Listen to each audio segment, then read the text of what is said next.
Good morning, Catalyst, and welcome to another Church Online. I just want to say happy Mother's Day to all the mothers out there.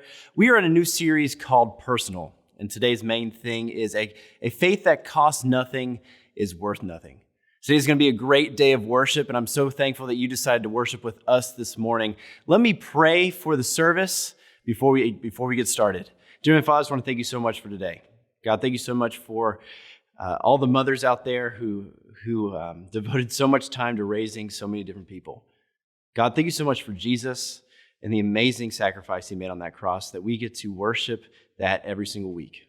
God, thank you so much. I ask this all in your son's name. Amen.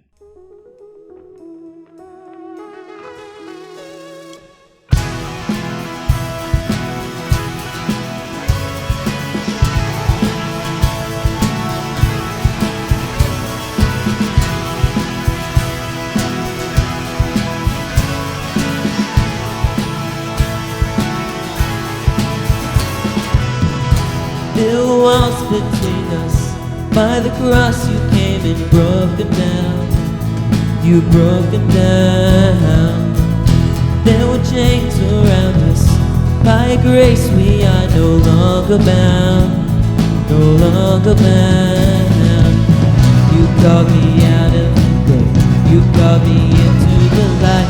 You called my name and then my heart came alive. Your love is greater, your love is stronger, your love awakens, awakens, awakens me. Your love is greater, your love is stronger, your love awakens, awakens, awakens me.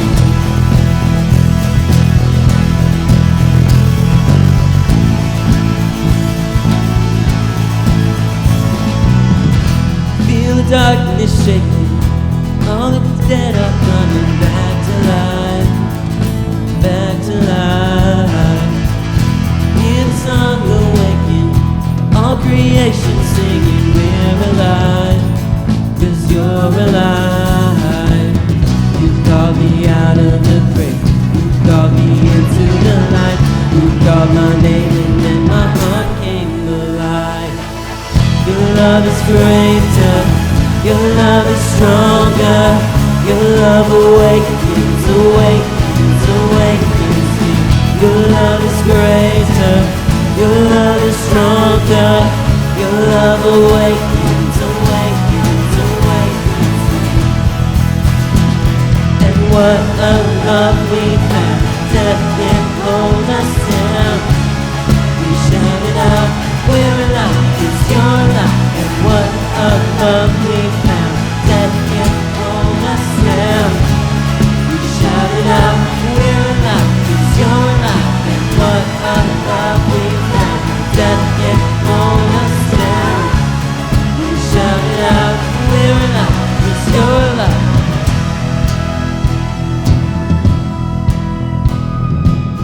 Your love is greater, your love is stronger, your love awakens, awakens, awakens me.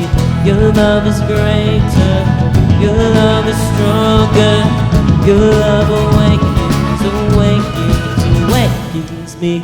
Your love is greater, your love is stronger, your love awakens, awakens, awakens me. Your love is greater, your love is stronger, your love awakens, awakens, awakens me.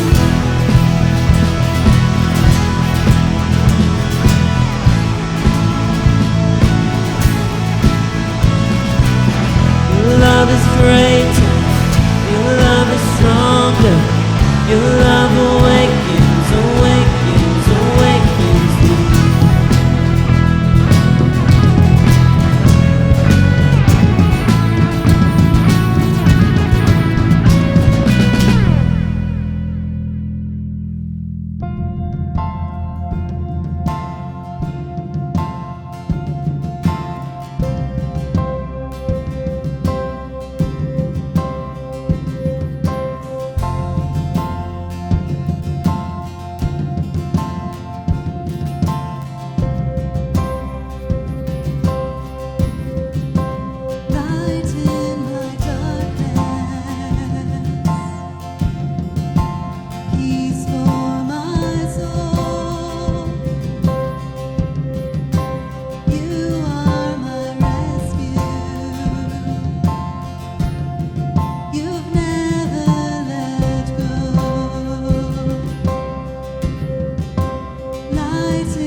We're about to enter into our time of communion. If you haven't already, go ahead and grab the elements so that we can take them together as a church body.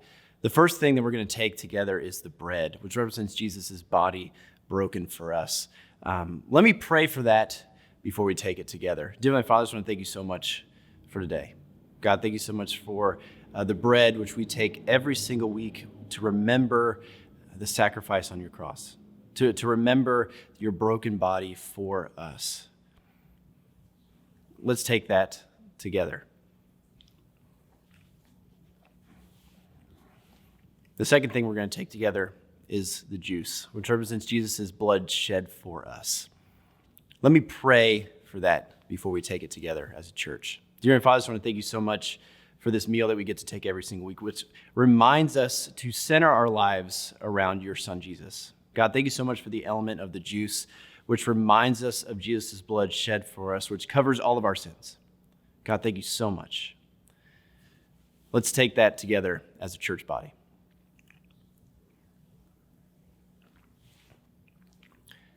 Now we're going to enter into our time of offering. We get to give back to God. You can give a couple different ways today. You can mail your check in to 101 North 1st Street here in Nicholasville, Kentucky, or you can give online at calluschristian.net. You can click in the top right-hand corner. There's a give button right there on our homepage. Let me pray for this offering today, that it does so much more than here in Nicholasville, that we impact the entire world from this offering this week. Dear Father, I want to thank you so much for our time together. God, thank you so much for reminding us of the death, burial, and resurrection of Jesus. And God, thank you so much for reminding us to put you first in everything in our life. God, I pray for this offering that it does so much more than here in Nicholasville, but it impacts here, near, and far into the ends of the earth. God, thank you so much. I ask this all in your son's name. Amen.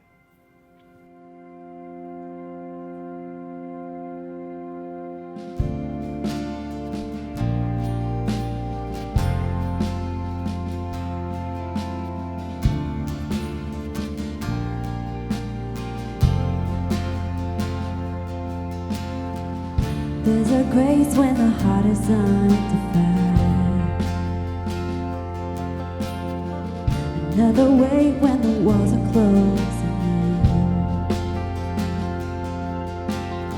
And when I look at the space between where I used to be in this reckoning, I know I will never be alone. There is another in the fight.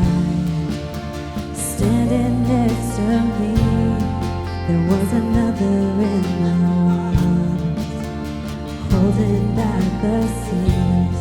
And should I ever need reminding of how I've been set free, there is a cross that bears my burden, where another died for me. There is another in the fire.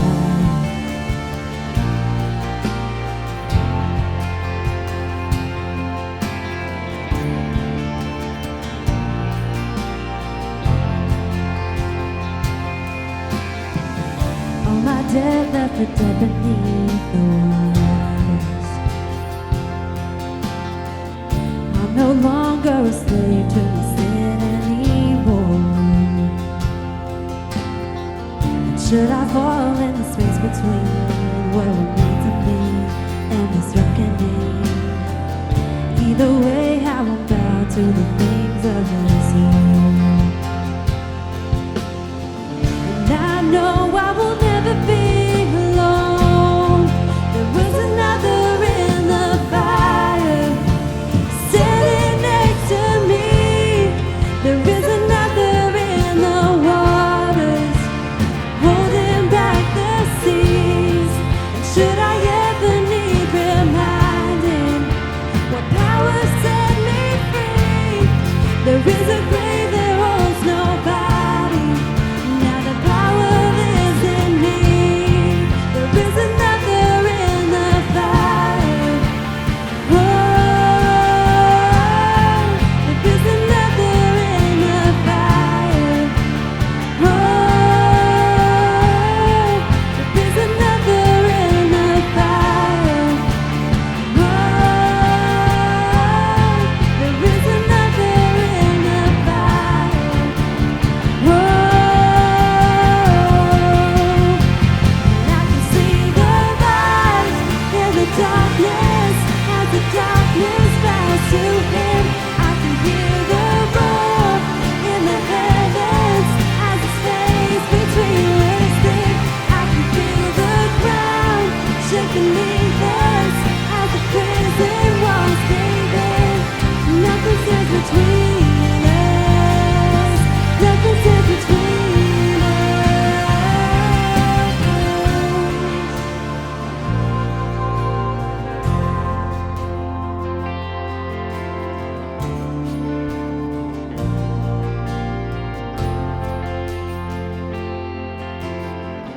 There is no other name but the name that is Jesus.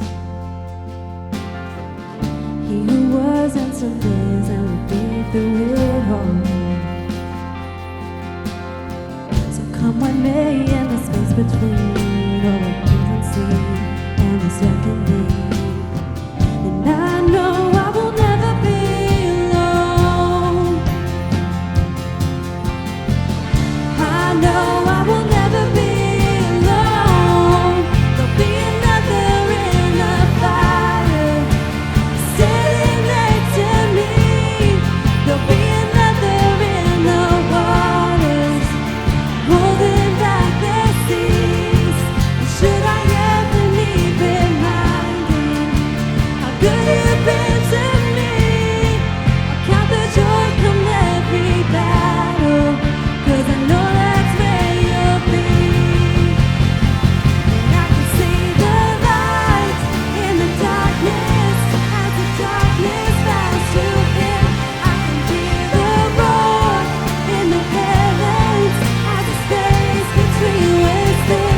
I can feel the ground shaking beneath us as the prison walls cave in. Nothing stands between us. Nothing stands between. There'll be another in the fire sitting next to me. There'll be another in the waters holding back the seas. And should I ever need reminding how good you've been to me, I'll count the joy from every battle, 'cause I know that's where you'll be. I'll count the joy from every battle, 'cause I know that's where you'll be. I'll count the joy from every battle, 'cause I know that's where you'll be. I'll count the joy from every battle, 'cause I know that's where you'll be. I'll count the joy from every battle, 'cause I know that's where you'll be.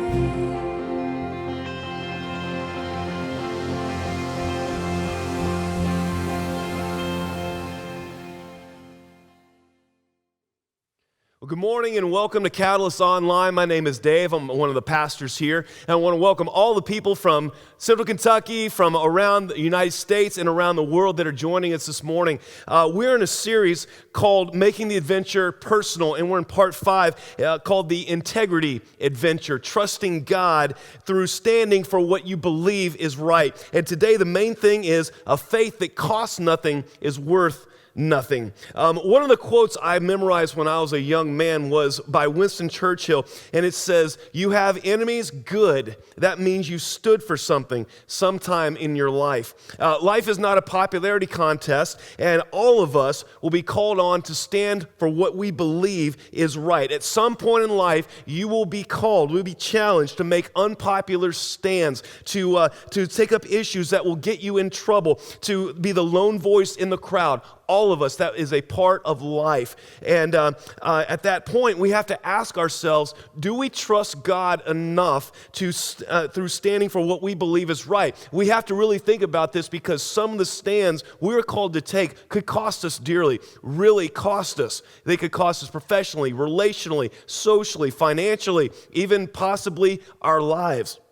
So we have to ask ourselves, do we trust God enough to stand for what we believe is right? I want to invite you to turn to Daniel chapter 3. It's a very famous story of 3 Hebrew teenagers named Shadrach, Meshach, and Abednego. And we will find 3 things about their story that will help us in standing for what we believe is right. The first thing that we learn about this is they don't bow. They don't bow. The passage starts off with the words King Nebuchadnezzar. See, it is more than just a ship in the Matrix. The Babylonians had conquered Judah, and they would go in and they would completely destroy the country, and they would take the people that were survived into captivity, into Babylon. They make them work as slaves, forced laborers, things like that. And King Nebuchadnezzar was a brutal, egotistical egomaniac who believed himself to be God. That's what he believed. And he set up an image of himself 90 feet high, and he commanded the entire nation to worship him when music was played. Shadrach, Meshach, and Abednego were teenagers who were serving in Babylon as captives. If we go to verse 4, through 6, it said, "Then the herald loudly proclaimed, 'Nations and peoples of every language, this is what you are commanded to do. As soon as you hear the sound of the horn, flute, zither, lyre, harp, pipe, and all kinds of music, you must fall down and worship the image of gold that King Nebuchadnezzar has set up. Whoever does not fall down and worship will immediately be thrown into a blazing furnace.'" Now, this was a routine thing that kings did to enforce conformity, to enforce loyalty.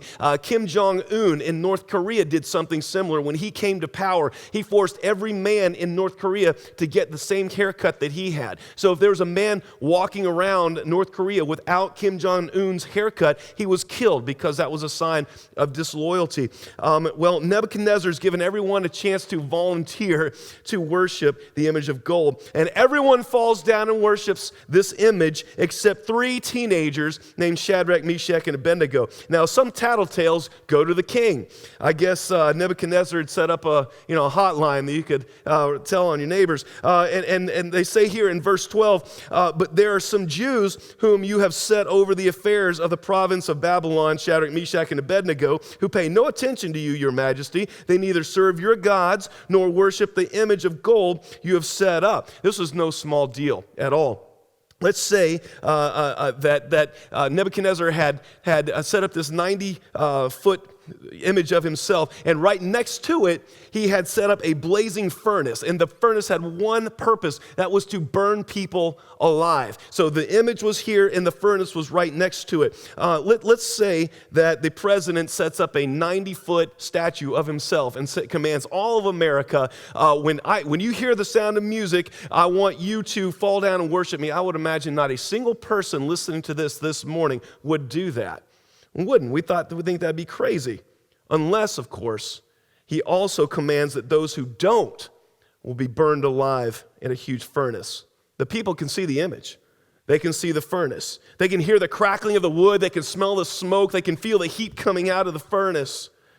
And it seems like a pretty easy choice. Fall down and worship or get burned alive. Not a hard choice for most people. And all of a sudden, the conductor stands up and he taps his baton. He raises up, and the horn players and all the musicians raise their instruments, and on the downbeat, the music starts, and you could hear the sound of tens of thousands of knees and foreheads hitting the ground in worship, except for 3 people. There are 3 people still standing, 3 Hebrew teenagers. And I want to tell you as a pastor, I pray for the teenagers in our church and in this nation. I really do. The middle schoolers and the high schoolers, I pray they will never, ever bow down to the things of this world. They have the courage to stand in full devotion to the living God. The 3 things we find out about this image. The first thing was made of gold. It represented materialism, the god of materialism that all of our teenagers, all of our adults are tempted to bow down and worship, to give our lives to. The second thing was an image of a man that it elevated humanity over God. The Bible tells us to worship God alone, and here was this image of a man that we were commanded to worship, elevating humanity over God. That is the definition of humanism, and this is the official religion of America. All over America, people are bowing down to the image of humanism. The third thing is that it falsified worship. You can threaten people all you want, but you can't force worship. Worship comes from the heart. It is a voluntary thing. But God understood that there's a connection between worship and music. God created music, and He gave us music in order for us to worship Him. Many people report that the reason they're at this church is because of the music. It draws them closer to God. Well, that must be it, because they're certainly not here for the preaching. Okay, how it moves them to worship God. Music is not innocent. It is not harmless. Okay, that's one thing we learn here. Who made the following statement? "Let me write the music of a nation, and I will determine its morals." Was it Hillsong United? Was it Madonna? Was it the Catalyst worship team? Or was it Adolf Hitler? Well, exactly right. It was Adolf Hitler. that said that. Music will either draw you close to God or repel you far from God. I guarantee if you're going through a tough time in life, this is what I want you to do. I want you to unplug from all media and all TV and all music and everything and listen to only worship music. I want you to do that for a week, and I want to see if you are drawn closer to God because of that.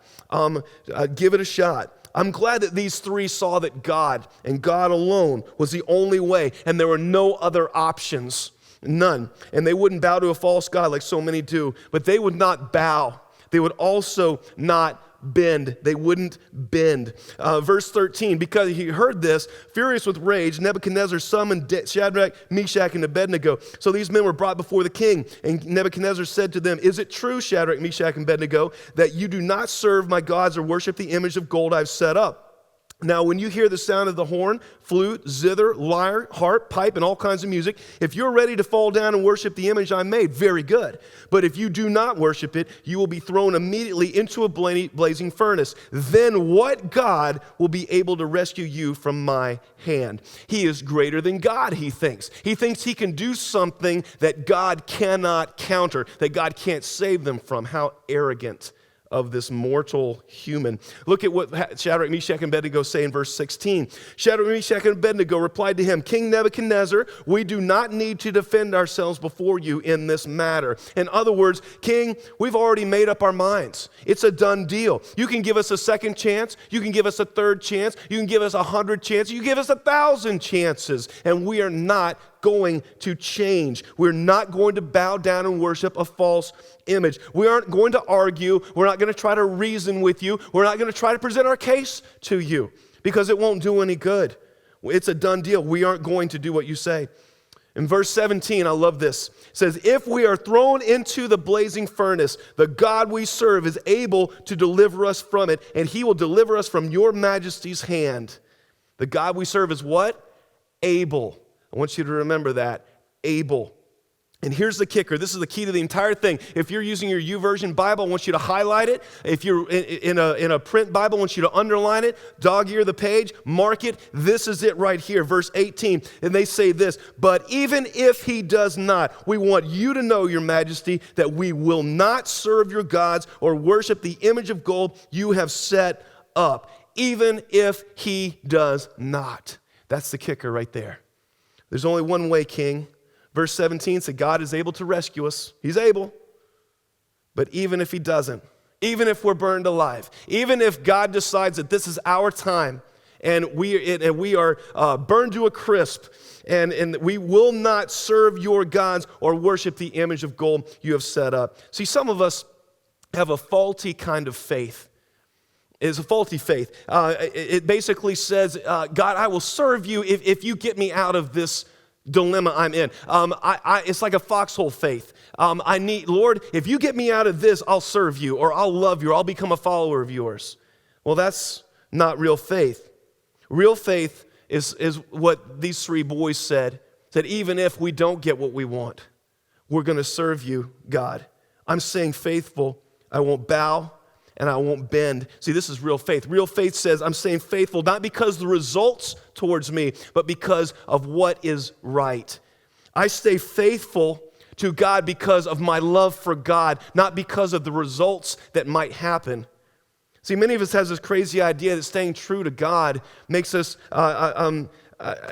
makes everything work out. It doesn't. It doesn't all the time. God doesn't swoop in and save us miraculously every time. He doesn't. There are hundreds of thousands of Christians that give their lives for Christ every single year. That happens, okay? We stay faithful not because of the results, but because of our love for God and because it's the right thing. There are people who are struggling here today that are listening to this. There may be people with cancer. Well, I believe that God can deliver you from that. He can heal you from that. But if he doesn't, will you still serve him? I believe there are people that are struggling with addiction. And I believe God will deliver you from that. I believe he will. But if he doesn't, will you still serve him? There are people that are struggling financially and you just can't find a way out. I believe God will show you a way out. But if he doesn't, will you still serve him? College students, there may be a professor, like a few that I had, that make it very, very clear that if you show any devotion to God, you're going to fail. Well, I believe that God will work in ways that you will pass. But even if he doesn't, will you still serve him and not compromise? I believe that God will do that. There are people here who are going through fiery, unimaginable trials. I believe God can deliver you from that. But if he doesn't, will you still serve him? So many people don't get what they want and they just quit. They quit on God. They quit on their faith. They quit on the church. And I just want to ask, where is your faith? Where is it? Are you only there if you get what you want when you want it? That's not faith. That's not even close to faith. So the question I'm asking this morning is, where's your faith? Where's your trust in God? Do you believe that God is able? Well, Shadrach, Meshach, and Abednego say God is able to deliver us. He's the only way. He's the only God. He is able. But even if he doesn't, we won't bow and we won't bend. We won't worship something that is false, and we won't bow down to it. They don't bow, they don't bend, and then look what happens. They don't burn. Verse 19, Nebuchadnezzar was furious with Shadrach, Meshach, and Abednego, and his attitude toward them changed. He ordered the furnace heated 7 times hotter than usual and commanded some of the strongest soldiers in his army to tie up Shadrach, Meshach, and Abednego and throw them into the blazing furnace. So these men, wearing their robes, trousers, turbans, and other clothes, were bound and thrown into the blazing furnace. The king's command was so urgent and the furnace so hot, the flames of the fire killed the soldiers who took up Shadrach, Meshach, and Abednego, and these 3 men, firmly tied, fell into the blazing furnace. Now, how many of y'all are good at math? You only need one hand to do the math here, okay? There were how many thrown in? 3. Look at verse 24. Then King Nebuchadnezzar leaped to his feet in amazement and asked his advisors, weren't there 3 men that we tied up and threw into the fire? They replied, certainly, your majesty. And he said, look, I see 4 walking around in the fire, unbound and unharmed, and the 4th looks like the son of the God. So who's the 4th man? Well, it's obvious. It's the pre-incarnate Jesus Christ. I can easily imagine Jesus up in heaven, and some angels come and tell him, hey, there are 3 teenagers down there that are standing up to the most powerful man on earth. And they are not bowing. They're the only ones in the whole country not bowing down. And Jesus said, oh, I've got to see this. So he stands up off his throne, and he steps over the heavenly ramparts, and he takes some type of stairway all the way down, and he lands in the fiery furnace, and he sits there and waits, and he says to the flames, cool it. And when the Shadrach, Meshach, and Abednego are thrown in there, he's sitting there waiting for them. And he looks at the 3 and he says, no worries. I'm in control, and I always have been, and I always will be. Then verse 26, Nebuchadnezzar then approached the opening of the blazing furnace and shouted, Shadrach, Meshach, and Abednego, servants of the Most High God, come out, come here. So Shadrach, Meshach, and Abednego came out of the fire, and the satraps, prefects, governors, and royal advisors crowded around them. They saw that the fire had not harmed their bodies, nor was a hair of their head singed. Their robes were not scorched, and there was no smell of fire on them. Verse 28, then Nebuchadnezzar said, praise be to the God of Shadrach, Meshach, and Abednego, who has sent his angel and rescued his servants. They trusted in him and defied the king's command, and they were willing to give up their lives rather than serve or worship any god except their own God. So whatever it is that you are going through right now, whatever stand you are being challenged to make, your son or daughter maybe has left the faith and has devastated you. You've lost a spouse, either through death or through divorce. Your marriage is teetering on the edge of collapse. Your business is tanking. You're about to lose a job. There's a lot of that's going on right now. Whatever your trial is, you only have one job, and that is to keep trusting God. To keep trusting God. That is your only job, because there are 4 lessons we learn in the fire. The first lesson we learn is this: persecution. It reveals your commitment. It reveals whether you're genuine or not. That's why so many times it seems like Christians in other countries like China and Pakistan and places that it's really tough to be a Christian, they endure persecution all the time. It seems like they're so much more dedicated than most of the people we see. Why? Because persecution reveals the commitment that you have. As wonderful as the people watching this morning are, and I love every one of you, the simple truth is that if persecution came our way, not everybody would stay faithful, and we know it. And you know who you are. See, persecution reveals your commitment. It reveals whether you're genuine or not. The second thing we learn is perseverance. Following in Jesus' footsteps. It actually says in the Bible that Jesus suffered and gave us an example to follow. Okay, this one verse is why I don't believe in the health and wealth prosperity gospel. I don't. When you suffer for righteousness, when you take a stand, when you stand up for what you believe, you are following Jesus' example. The third lesson we learn is presence. All right? Jesus is never going to leave you. Whenever you face a trial, whenever you are called to stand alone against the crowd, whenever you have to take an unpopular stand that will get you enemies and wreck you financially and wreck you socially, Jesus is standing right beside you. He is literally right there. That's what he was right in the fire with them. And he never promised that we wouldn't go through trials. He just promised to walk with us through them. And people are saying, well, I'm tired of the trials. I'm tired of the fire. Why in the world does God make me go through that? Well, because of reason number 4. The answer is the fourth one, purification. God uses the fire to purify you. See, some of you are going through tough times and you're called to make tough stands on things that are making you unpopular. And you're asking God, when are you going to turn the heat down? When am I going to stop getting all this garbage for what I believe? Why aren't you delivering me? Why aren't you answering my prayers? And God says, I am working in you in ways you could never fathom or understand. I'm working in your life. I'm working in your family. I'm working in your place of business. I'm working in you to purify it and to do things in you that you could never, ever fathom. God is refining you in that situation.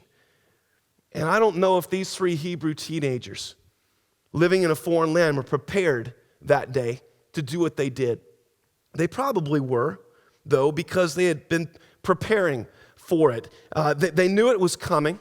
They were living in a strange land, a foreign land. They weren't foolish. They read the signs of the culture. They saw where it was going.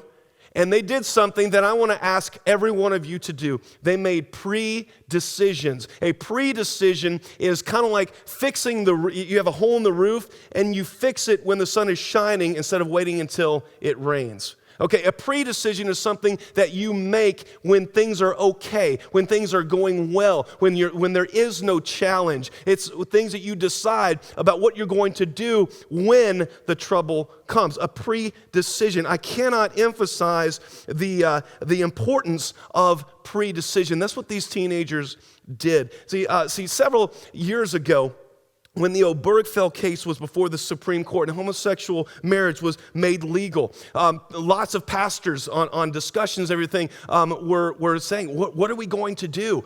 Are we going to perform homosexual marriages? Are we going to say no? What is going to happen? Are we going to just stop signing marriage licenses altogether? What are we going to do? That was a big thing back then. And in that moment, I made a pre-decision. I made the decision that I was going to stick with what I believe the Bible said about marriage, that I was going to do marriages between one man and one woman. That's what I was going to do. See, the time to decide that was before anybody came knocking on the door demanding that I perform a homosexual marriage. The time to do that was when things were okay, so that when and if that ever happened, and it never has, at least yet, that's not the time to make a decision. See, Shadrach, Meshach, and Abednego didn't wait until they were looking at the image and listening to the fiery furnace and feeling the heat of it before they made the decision. They made it in advance, and that is what Christians must do. That's what you must do, because when you're facing the crowd, when you're facing the financial ruin, that's not the time to make the decision. You should have made the decision months and years before. Some of us need to take a stand on what we believe to be right sooner rather than we think. And I'm not talking about believers in foreign countries. I'm talking about right here. American history follows roughly a 75-year cycle. I'm a student of history. I love history. Every 75 years or so, give or take a few years, America has an identity crisis and is called to redefine itself. Follow me through history. In 1776, we had to decide if we were going to be English colonies or a sovereign nation of our own. We fought the Revolutionary War, and that ended in 1783. All right? 78 years later, roughly 78 years later, in 1861, we had to decide if we were going to be a loose collection of sovereign states or if we were going to be a federal nation. And so, you know what happened in 1861? We fought the Civil War. Prior to the Civil War, all the documents, all the historical documents say these United States, plural, these United States. After the Civil War, it started being the United States. Go back in history and look at it. The Civil War ended in 1865. 76 years later, in 1941, America once again had to decide what it was going to be. Would we continue the isolationist policy set up by George Washington through our history, or would we move onto the scene and be a world superpower? And we fought World War II. And that ended in 1945. Now, 75 years later, it is 2020. History says that there's another turning point where America will have to decide who she is. And I think the decision is going to be this. Are we going to be a constitutional capitalist republic, traditional, like we have been, or are we going to be a secular, socialist, European-style state? The reason I think that is because those are what the two major political parties are pushing. One is a traditional constitutional capitalist republic, and another one is pushing for a socialist European state. And I believe in the middle of all that is the Christian faith. I believe that the Christian faith and the cultural implications of that are the battleground. People have said it is a culture war. And this is not front page news to anyone. Everyone who has ever read a newspaper or seen a media thing or is on social media knows that this is what the big defining moment is. This is what the battle is. It is a culture war with Christianity and faith in the middle of it. Okay? And I don't know if the coronavirus has something to do with it. I don't know if that's a catalyst for the confrontation, but there is something that's going to happen this year. That's what history said. Now, before you go any further, I don't have a direct word from God saying the world's going to fall apart next week. I don't hear that. What I'm doing is I'm simply doing what Shadrach, Meshach, and Abednego did, is I'm reading the culture, and I'm also reading our history. History says something big is going to happen this year, and I believe it's going to revolve around faith. I don't know if this, like I said, I don't know if coronavirus has anything to do with it, but Shadrach, Meshach, and Abednego did something. They knew something that a lot of us don't, and it's this. They knew what was worth dying for. That's what they knew. They knew walking into that situation what it was in life that was worth dying for. My question is, do you know that? Do you know what is worth dying for? Do you know what is truly worth dying for? Because you only know what is worth living for when you know what is worth dying for. See, when we find that thing inside of us, that thing we value, that thing we hold on to after we've sacrificed everything else that is worth dying for, then and only then do we know what focus our life should take, where we should go start living. So can we trust God in standing for what we believe is right? A faith that costs us nothing is worth nothing. Find what is worth dying for. Then and only then will you know what is worth living for. I've found in my life, after a lot of soul searching, a lot of heart searching, what I believe to be worth dying for. There's a lot. I'm going to share some of those with you. It wasn't easy. These are things that are unpopular sometimes in some circles. These are things that will get me in trouble. These are things that will upset people. These are things that I believe are worth dying for, and therefore, they're also worth living for. Number one, I believe in Jesus Christ, only Son of God, who was crucified, dead, buried, and resurrected, and that salvation is found only in Him. I believe that. I believe in the Christian faith. I believe in the natural rights that God has given every man, woman, and child stated in Scripture, written in the Declaration of Independence, and protected by the Constitution. I believe marriage is a holy union symbolizing Christ and His church. It is God's territory, and it exists between one man and one woman. I believe in the power of God's grace to heal every wound, to forgive every sin, and to change every heart. I believe the church is God's plan to reach His world with the gospel, and there is no plan B. I believe that I am to love God with all my heart, soul, mind, and strength, and that I am to love my neighbor as myself. I believe that bringing the gospel of Jesus Christ to every corner of creation, and so that all may know Jesus Christ and his grace, power, and healing mercy is the duty of every Christian. I believe that. Those are some of the things that I found that are worth dying for.